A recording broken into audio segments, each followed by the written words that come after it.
Hey, I'm Damon, and on this channel we usually talk about the intersection between leftist politics and a liberationist kind of Christianity. And what we're going to talk about today, I think, should be of utmost importance in both those conversations, absolutely. Over the last couple years, we've been hearing more and more stories about employees going on strikes, demanding changes from their employers, and it's usually demanding a higher wage because minimum wage isn't even close to a living wage these days. Walmart employees, Amazon employees, Kickstarter employees, AT&T employees, General Motors employees, McDonald's employees, Uber and Lyft drivers, and public school teachers, and so many more, all going on strikes. According to the Bureau of Labor Statistics, the number of striking workers went from 25,000 in 2017 to 500,000 in 2018, which is the largest number of people walking out on work since the mid-80s. This is a historic moment. And this is a human rights issue. These are people who are trying to survive and provide for their families. And yet, I've seen Christians say things like, it's their fault if they're working at a place that doesn't pay them well. They should get another job or multiple jobs if they really need the money. Minimum wage isn't supposed to be living wage. What? It's so ridiculous because I'm sure everyone can imagine a Christian saying those words, but it's quite silly to imagine Jesus saying those words, right? Christians should be the first ones to care about this stuff, especially if they say they follow a guy who stood up for the poor and the oppressed and preached their liberation. A big recent strike is happening in UC Santa Cruz right now, where grad students found it difficult to afford expensive housing in Santa Cruz from their typical stipend of $2,400 a month before taxes. According to one of the strike's organizers, Jane Kamori, the vast majority of grad student workers spend more than 50%, often even 60 or 70% of their wages on rent. So they're demanding a cost of living adjustment, COLA, for every grad student. And at current rates, this amounts to an additional monthly payment of $1,412. Yeah, they calculated it. They didn't just say, just give us more money. No, they calculated exactly what they need. And how did the school respond?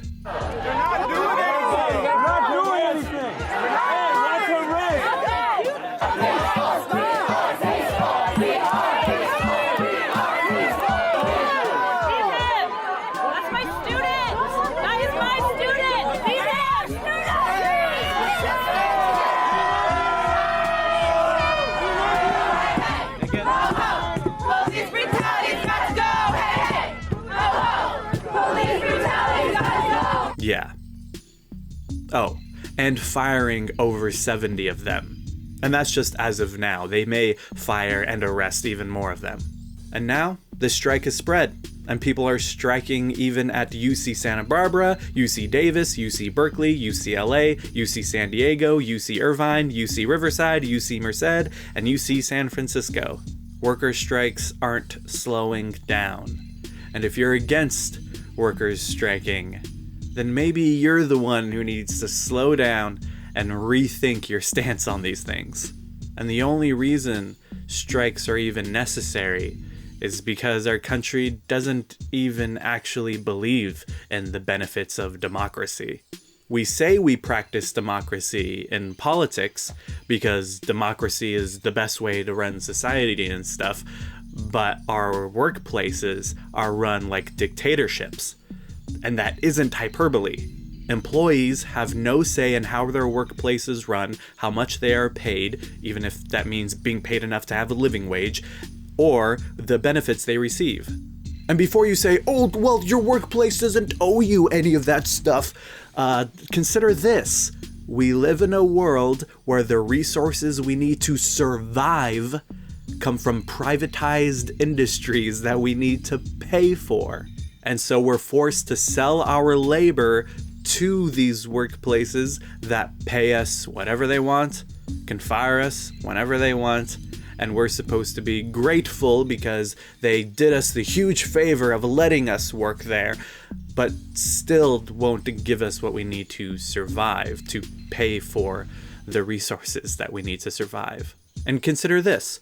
Without workers organizing, demanding changes from their employers, we wouldn't get to have the 8-hour workday, we wouldn't have weekends off, we wouldn't have sick leave or parental leave, and child labor would probably still be a thing.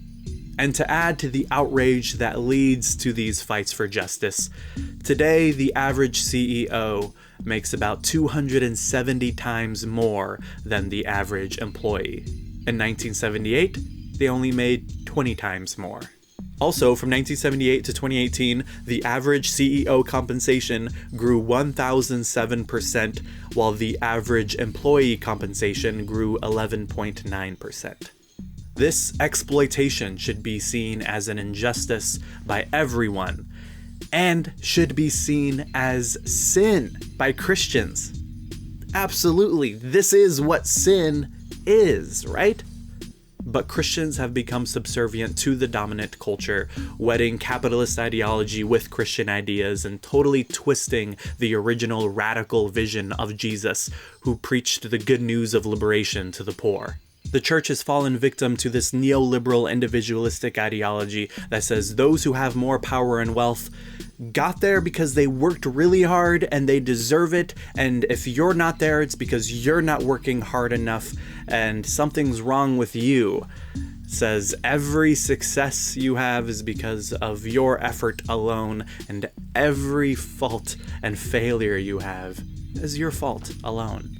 People who say they follow Jesus talked about having a radical faith to move mountains, and then saying, this is just how the world is, doesn't make any sense to me.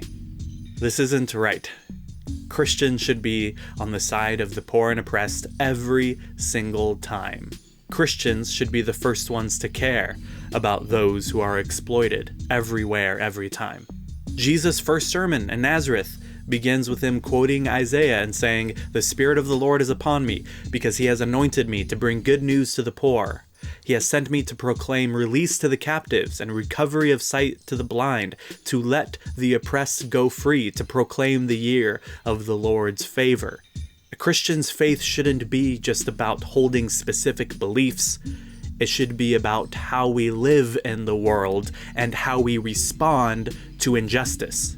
Multiple verses in the book of James are also brought up in these conversations. But let's just look at James 2:14 through 17. He says, "What good is it, my brothers and sisters, if you say you have faith, but do not have works? Can faith save you? If a brother or sister is naked and lacks daily food, and one of you says to them, 'Go in peace, keep warm and eat your fill,' and yet you do not supply their bodily needs, what is the good of that? So faith by itself, if it has no works, is dead." Or as Paul says in 1 Corinthians 12:26 when talking about the body of Christ, he says, "If one member suffers, all suffer together with it. If one member is honored, all rejoice together with it." And that is very similar to a popular union slogan that says, "An injury to one is an injury to all." And when I read Paul and his radical vision for the church as the body of Christ, and I look at churches today, and I look at unions today, seems like the unions are a lot closer to that radical vision than the modern existing church is. Christians should pay attention to that. Rosa Luxemburg, the Polish Marxist and Jewish atheist, tried to explain this to the church in 1905 in her essay Socialism and the Churches. I also did a whole video series reading through this essay. You could check out that in the description below. Oh yeah, and she's right there, just chilling.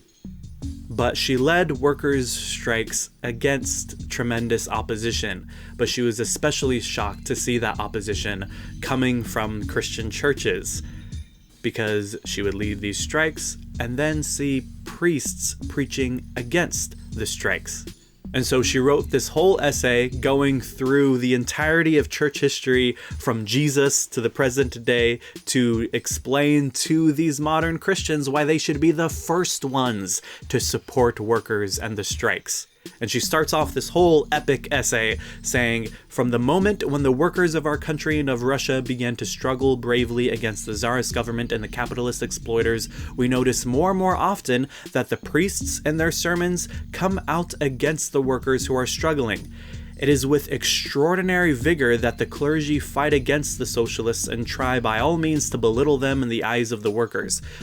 The believers who go to church on Sundays and festivals are compelled more and more often to listen to a violent political speech, a real indictment of socialism, instead of hearing a sermon and obtaining religious consolation there.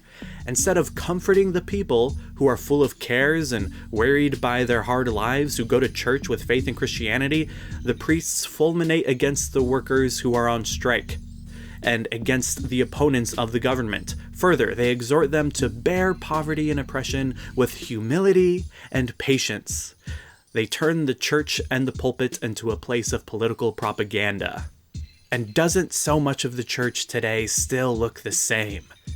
And in a later part of the essay, she describes today's church again pretty well, saying, "The church kills in the workers the strength, the hope, and the will for a better future, kills their faith in themselves and their self-respect. The priests of today, with their false and poisonous teachings, continually maintain the ignorance and degradation of the people." And like I said, through this whole essay, she's also going through church history to describe Christians who are also in support of workers. And so she's saying that to really drive the point home that priests aren't even following their own thing. And these modern ministers do this by preaching their hyper-individualistic, hyper-spiritualized moral teachings while ignoring the suffering that their congregants struggle through at work, which is where they spend the majority of their lives. The only time work gets brought up in these sermons is when the minister is trying to advise their congregants to evangelize to people at work so they can also follow along with this hyper-individualistic, hyper-spiritualized bastardization of the original radical vision of Jesus. Workers must struggle for freedom from exploitation. And the church should encourage that if they really want to follow this guy that preached liberation for the poor and oppressed. Otherwise, the church just becomes yet another institution of exploitation that workers must struggle against if they want the liberation that Jesus preached for them. And Rosa Luxemburg ends her essay by saying this, "And here is the answer to all the attacks of the clergy. The social democracy, what they used to call socialism, in no way fights against religious beliefs. On the contrary, it demands complete freedom of conscience for every individual and the widest possible toleration for every faith and every opinion. But from the moment when the priests use the pulpit as a means of political struggle against the working classes, the workers must fight against the enemies of their rights and their liberation. For he who defends the exploiters and who helps to prolong this present regime of misery, he is the mortal enemy of the proletariat, whether he be in a cassock or in the uniform of the police." So the church must listen to the workers whose cries for justice become louder and louder through the growing amount of strikes today. Wake up, please. Thank you for watching this video. Hope you enjoyed it. Make sure you subscribe to see more videos like this. Also, you can join our new Discord server. A bunch of people having similar conversations like this one in the link in the description. Also, follow me on Twitch, where we get to have these conversations in a more freeform and interactive way at twitch.tv/whoisdamon. I'd appreciate the follow. And if you want to support me, I would greatly appreciate it. And you could get all kinds of exclusive videos over there as well at patreon.com/Damon Garcia. And shout out to all my patrons already over there: Stephen Harp, James Finlay, Keegan James, Keith Wetzel, Kristen Mouse, Marina Black, Mike Togman, Mimi McGann, Onion, Peter John Blake, Ranger Jenny, Refined Your Scene, Sam Osakwe, and everyone else. I appreciate the support so much. So, I'll see you later in the next video. Bye-bye.